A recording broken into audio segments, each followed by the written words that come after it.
Good evening. The series of videos which I have been uploading since yesterday is about the chapter of BSEB Board Class 10 English book. The chapter's name is Gillu, written by Mahadevi Verma. So we are going to continue that chapter ahead. आगे बढ़ते हैं इस पाठ में. गिल्लू जिसको लिखा है महादेवी वर्मा ने. इसके लिए कुछ वर्ड्स यहाँ पर.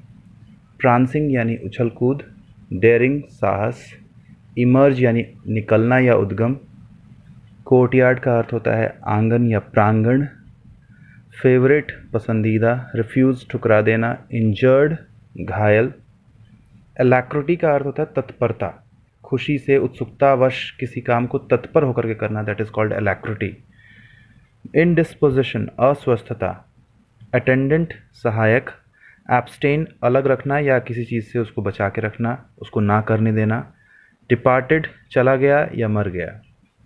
तो यहाँ पर गिल्लू के लिए मर गया के लिए सेंस में डिपार्टेड वर्ड का यूज़ किया गया है. ब्लॉसमिंग खिलना. तो आइए आगे का टेक्स्ट पढ़ते हैं. He would spend the whole day with his lot jumping and prancing up and down the branches. Gillu की बात हो रही है कि वह अपना पूरा दिन बहुत ज़्यादा उछल कूद और जो टहनियाँ हैं, सोनजोही पेड़ की टहनियाँ, उस पर उछलना कूदना ऊपर नीचे करना, इसमें वो बिता देता था. I have several pet animals and birds and all of them are quite fond of me. मेरे पास बहुत से पालतू जानवर और पक्षी हैं और वे सारे के सारे मेरे बहुत प्यारे हैं या वो मुझे बहुत ज़्यादा खोजते हैं. फॉन्ड ऑफ मी कहने का मतलब कि वो मुझे पसंद करते हैं. But I don't remember any of them daring to eat from my plate. लेकिन मुझे ऐसा याद नहीं आता कि किसी ने भी ऐसा साहस किया हो कि वो आकर मेरे थाली में, मेरे प्लेट में खाना शुरू कर दे. Gillu was an exception. Gillu एक अपवाद था, यानी वो सबसे अलग था. The moment I would reach the dining room he would emerge from the window, cross over the courtyard wall and the veranda, reach the table and would want to sit in my plate. जिस पल मैं dining room में खाने के लिए बैठती, वो खिड़की से निकल आता,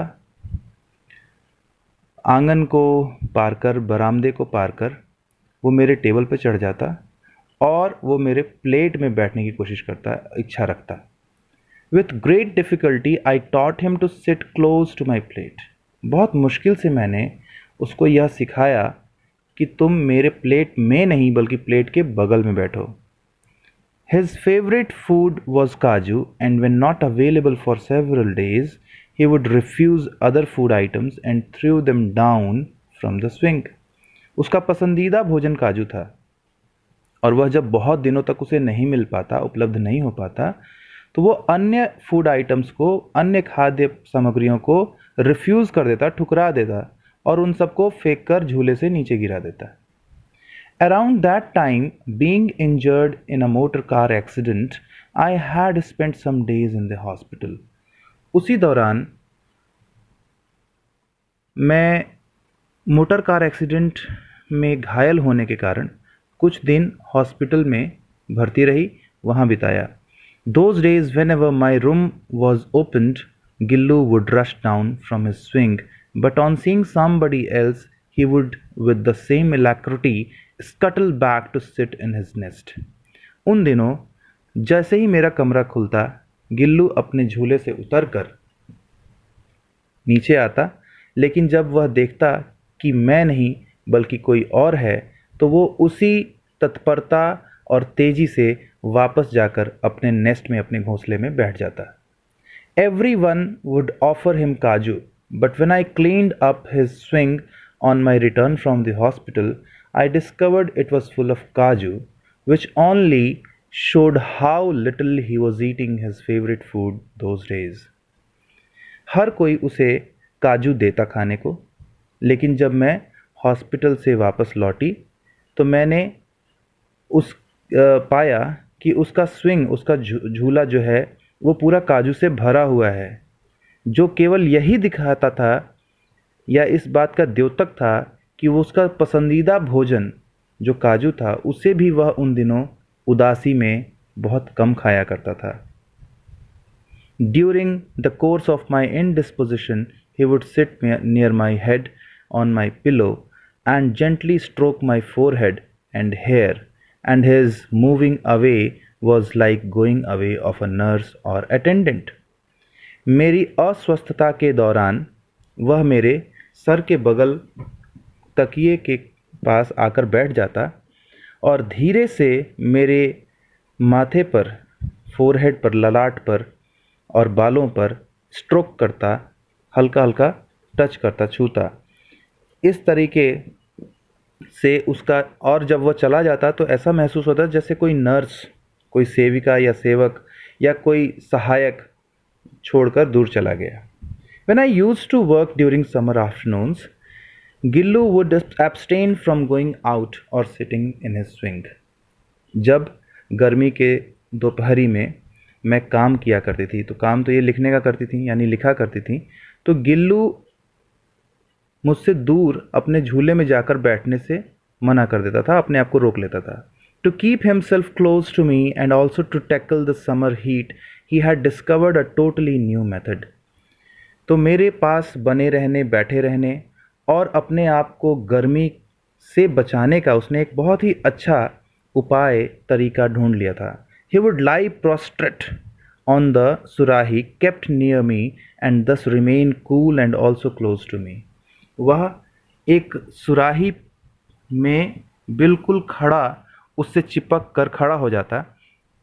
इस तरीके से वो ठंड भी पाता और मेरे नज़दीक भी रह पाता। Squirrels have a life span of barely 2 years. गिलहरियों की ज़िंदगी मुश्किल से 2 साल की होती है। As such, Gillu's lease of life finally came to an end. जैसे मानो कि गिल्लू की ज़िंदगी का लीज़ अब ख़त्म हो चुका था और वह अब अंत तक पहुंच चुका था। लीज़ यानी एक तरह का कॉन्ट्रैक्ट पर कोई चीज़ जब हम लेते हैं। For the whole day he neither ate nor ventured. उस दिन, पूरे दिन उसने ना कुछ खाया और ना ही वो बाहर गया। In the night, even with the pain of going away, he came to my bed from the swing. रात में उसे यह पता था, उसे इस बात का दर्द था कि वह अब चला जाएगा, मर जाएगा। वो अपने झूले से उतरकर मेरे बिस्तर पर आया and clutched the same finger with his icy claws, और मेरी उसी उंगली को जिसे वो हमेशा पकड़ता, अपने ठंडे पंजों से उसने पकड़ा। Which he had clung to in his near death-like state during his natal days, जिस उंगली को वह उस वक्त पकड़ता था जब उस पर कौवों ने हमला किया और उसके पैदाइशी उन दिनों में ऐसा लगा जैसे वो मर जाएगा। उन दिनों जिस उंगली को वो पकड़ता था, आज भी उसने वही उंगली पकड़ रखी थी, लेकिन आज उसके पंजे ठंडे थे। अब उसके जीवन का अंत नज़दीक आ चुका था। The claws were getting so cold that I switched on the heater and tried to give him some warmth. उसके पंजे बहुत ठंडे हो गए थे, इसलिए मैंने हीटर को ऑन किया और कोशिश की कि उसको थोड़ी आराम और गर्माहट दे सकूं। But as the first ray of the morning touched him, he departed. लेकिन जैसे ही सुबह की पहली किरण ने उसे छुआ, वह चला गया, यानी उसकी मृत्यु हो गई। His swing was taken off the hook and the opening made in the wire mesh window was closed. उसका झूला हटा लिया गया जिस पर वह अपना घोंसला बनाकर रहता था, और जो खिड़की में जाली के थ्रू एक ओपनिंग बनाई गई थी, उस ओपनिंग को भी बंद कर दिया गया।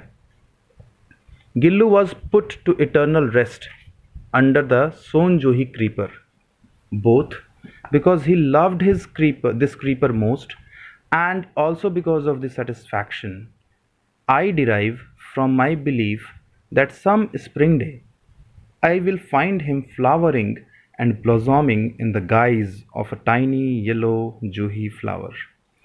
गिल्लू को पूर्ण आराम में, इटर्नल मतलब जो कभी ख़त्म ना हो, वैसे रेस्ट में सोन जूही क्रीपर का जो पौधा था जिसे वो बहुत पसंद करता था, उसी के नीचे रख दिया गया। एक तरह से आप कह सकते हैं कि उसे अंतिम उसका संस्कार किया गया, उसे दफना दिया गया या वहाँ पर धीरे से उस पौधे के नज़दीक रख दिया गया जिसको बहुत ज़्यादा पसंद करता था। 2 कारण इसके थे।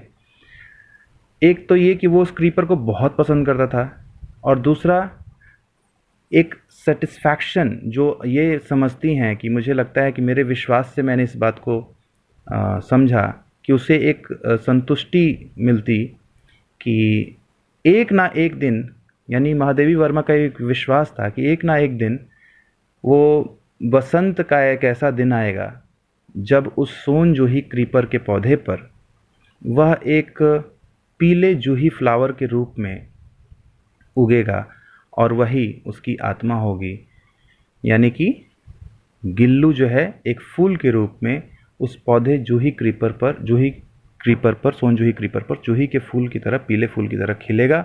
इस विश्वास के साथ उन्होंने उसको वहाँ अंतिम आराम में रख दिया। तो इस तरह से हमने ये चैप्टर देखा और बहुत ही संवेदनशील पाठ है यह दिखाता है कि संवेदना, भावनाएं और एहसास केवल इंसान में ही नहीं बल्कि जानवरों में भी होती है। और हम चूँकि प्रकृति प्रदत्त हैं तो हमें ये समन्वय सभी जीवों के साथ बनाकर रखना चाहिए। तो बहुत ही अच्छा पाठ है। एक्सप्रेशंस, सरल तरीके से अपनी बातों को खूबसूरती से कहने का तरीका हम इस पाठ में सीख पाते हैं। आइए अब क्वेश्चन आंसर्स की तरफ बढ़ते हैं। शॉर्ट ब्रीफ क्वेश्चंस हैं ये। पहला question, how would Gillu inform that he was hungry? Gillu कैसे सूचित करता था कि वह भूखा है? Gillu would inform that he was hungry by twittering चिक चिक। चिक चिक की आवाज़ निकालकर वह इस तरह की इन्फॉर्मेशन देता था। What prompted the narrator to set Gillu free? आखिर ऐसी क्या बात हुई, किस चीज़ ने प्रेरित किया कथानक को, नरेटर को, कि वो गिल्लू को आज़ाद कर दे? तो उन्होंने देखा कि गिल्लू जो है खिड़की के पास बैठ जाता था और बाहर अपने साथियों को अफेक्शनेटली देखता था। Gillu would sit near the window and peered out to his companion squirrels very affectionately. This prompted the narrator to set Gillu free. इस तरह से आंसर हम अपने से बना के लिख सकते हैं। Third question, what is the life span of the squirrels? So the life span of the squirrels is barely 2 years. मुश्किल से 2 ही साल जो है, 2 साल के लगभग इनकी उम्र होती है गिलहरियों की। What was Gillu's favourite food? तो ये तो बहुत आसान क्वेश्चन है कि गिल्लूज फेवरेट फूड वॉज काजू। गिल्लू का पसंदीदा भोजन काजू था। When was his swing taken off? उसका झूला कब निकाला गया? तो after his death. His swing was taken off after his death. उम्मीद करता हूँ आपको ये चैप्टर अच्छा लगा होगा। आपने इसको बेहतरीन तरीके से मतलब आप समझ पाए होंगे, और आपसे मैं यही कहूँगा, सजेस्ट करूँगा कि आप प्रोनाउंसिएशंस पे थोड़ा ध्यान देंगे और ख़ुद से बोल कर रीड करेंगे। बगल में आप वर्ड मीनिंग्स लिख के रख लेंगे और लाइन बाय लाइन चैप्टर को कॉम्प्रिहेंड करने का, समझने का प्रयास करेंगे। ये बहुत कठिन नहीं है, लेकिन स्टेप बाय स्टेप, धीरे धीरे, संयम के साथ इसको करना है। आपकी इंग्लिश धीरे धीरे अच्छी इम्प्रूव हो जाएगी। आप चैनल को ज़रूर सब्सक्राइब करें और वीडियोस को लाइक करते रहें। Thank you, take care, good bye.